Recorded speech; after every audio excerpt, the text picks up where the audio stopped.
Gusto nyo bang malaman yung tunay na istorya? Kwento pa mismo ng mga tropa niya sa Valenzuela. Nag-check-in sila ni Bakla. Akala mo, walang nakakita. May baon ka pa daw mantika.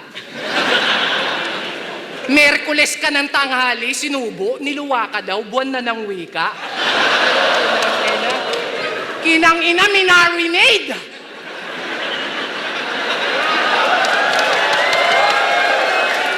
Gago, booking ka na.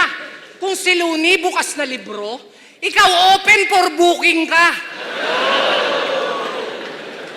Kaya, ikaw open for booking ka. Kaya nagpapapansin na lang kung sino-sino hinahamon niya. Galawang malarendon. Ganon ang mindset niya. Pinagpalit nga yung anak sa karir eh. Talagang iwan pati pamilya. Kasi ang rason niya, may gatas pa daw siya sa labi. Kaya yung bata iniwanan.